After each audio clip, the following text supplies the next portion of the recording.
রাজনীতি করার কথা বলার সুযোগ পাবে না। কিন্তু আমাদের ধারণা ভুল হয়েছে। আমরা দেখেছি জুলাই বিপ্লবে শহীদ ওয়াসিমের মেয়েকে ধর্ষণ করা হয়েছে। ওই ধর্ষণের পরবর্তী সময়ে শহীদ ওয়াসিমের মেয়ে বিচার না পেয়ে সে আত্মহত্যা করেছে।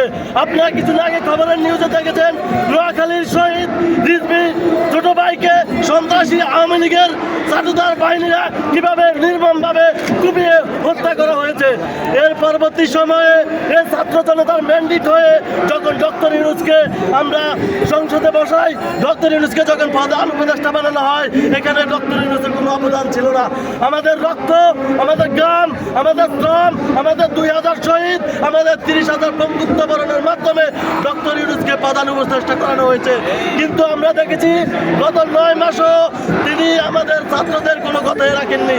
তিনি রেখেছেন ওই ভারতে পালিয়ে যাওয়া কুখ্যাত সন্ত্রাসী, যে যার ছত্রছায়ায় বাংলাদেশে গত 17 বছর নয়, গত শুধু 17 এই জুলাই বিপ্লব নয়, আপনারা দেখেছেন 2009 সালে পিলখানা হত্যায় কিভাবে আমার সশস্ত্র বাহিনীকে হত্যা করা হয়েছে। আপনারা দেখেছেন 2013 সালে শাপলা চত্বরে আমার হেফাজত ভাইদেরকে কিভাবে হত্যা করা হয়েছে। আসলে খুব কষ্ট লাগে, এত হত্যাকারী, এত গুমকারী, এত নির্লজ্জকারী ব্যক্তিরা যখন বাংলাদেশে রাজনীতি করার কথা বলে তখন আমাদের খুব কষ্ট হয়।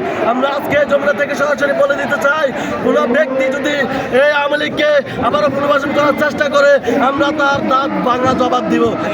আমরা কথা দিয়ে যাই, যতক্ষণ না পর্যন্ত বাংলাদেশের সন্ত্রাসী জঙ্গি সংগঠন আওয়ামী লীগকে নিষিদ্ধকরণ না করা হয় ততক্ষণ পর্যন্ত আমরা এই যমুনার রাজপথে অবস্থান কর্মসূচি করবেন। বিষয় হলো শোনেন ভাই, অন্তর্বর্তীকালীন সরকার বলছে যে আওয়ামী লীগকে নিষিদ্ধ করা হবে, তবে সময় সাপেক্ষ ধৈর্য ধরতে বলছে। আপনারা কতটুক ধৈর্য ধরবেন? আমরা আমাদের জায়গা থেকে সর্বোচ্চ ধৈর্য ধরেছি। গত 9 মাস এনাফ ইজ এনাফ।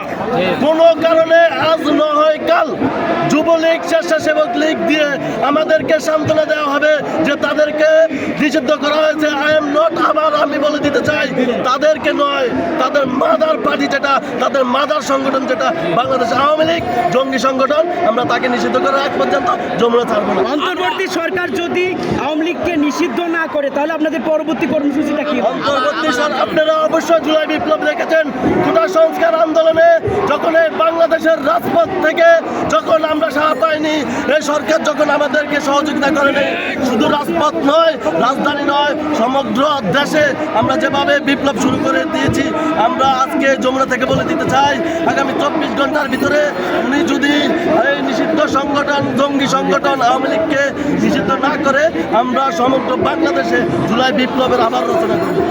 আরো আমরা এটা